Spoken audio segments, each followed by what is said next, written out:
The GK channel bu miyeng tabiriba pumnamakpu Gorbachov na aham namakta taram na okchari. Midyeng tabiriba pumnamakna aihapu puning thawgatpiba oina video asibu like tawbiu, channel asibu subscribe tawbiu loinana share tawbiu. Ngasigi oinadi video asi matang asida haujarage. Ngasigi ihanhanba question asidi: which state has the largest population of Santals? A. Assam, B. Jharkhand, C. Odisha, D.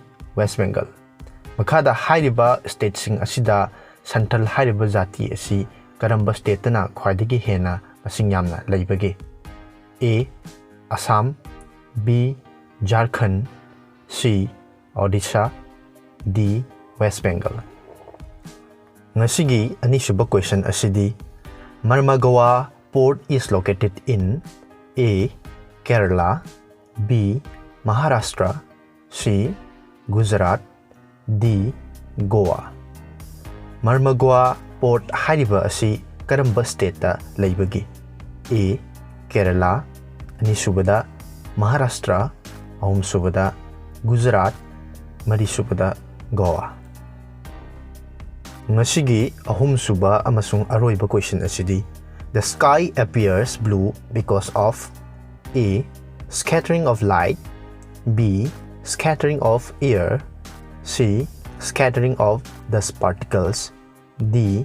Scattering of water droplets. Ahangba atiya asi blue machu oina uribagi maram karigino?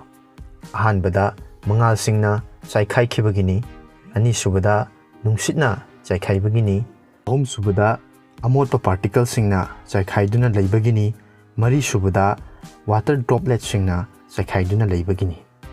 Mathakta pankriba wahang ahum asigi adom-adomgi achumba paokhum adu mathangi numitki mudang wairam pung mari phawgi mamangda comment tawbiro. Hairiba question ahum asigi achumba paokhum pibirakpa comment ta pibirakpa miyoi ama khangatcharaga mathangi video da mahaki ming adu laukthokchagani amasung hairiba question ahum asigi achumba paokhum su mathangi video da haidokchagani. Loinana channel asida hairiba video asi numit khudingi numidangi pung 9 taba matamda thadokcharakani. Loinana mamangi video da hangjakiba wahang ahum ahanbada: which of the following metals was not known to Indus Valley people? A. Copper, B. Gold, C. Iron, D. Silver. Hairiba wahang asigi achumba paokhum di C. Iron. Ani subada Operation Flood refers to A. Heavy rainfall, B. Building of dams, C. Milk, D. None of this. Hairiba wahang asigi achumba paokhum asisu C. Milk ni.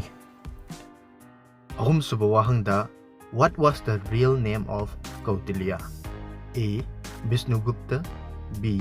Vishnu Sharma, C. Visakadatta, D. Basubandhu. Hairiba wahang asigi achumba paokhum asisu A. Vishnugupta ni. Loinana hairiba wahang ahum asimaki achumba paokhum pibirakpa laibak phaba miyoi adudi Volta TH ni. Video asibu yengbiba amasung comment tawbibagidamak adombu thagatchari. Ngasigi oinadi video asi matang asida loisinjari. Miyeng tabiriba pumnamakna video asibu like taobirammu, share taobirammu, loinana channel asibusu mapung phaba channel ama oinabagidamakta subscribe taobirammu. Miyeng tabiriba pumnamakpu ngasigi oinadi kainanaba yathang nijari. Mathangi video da amuk thengnarasi. Mayam pumnamakpu Gorbachov na amuk hanna thagatpa phongdokchari.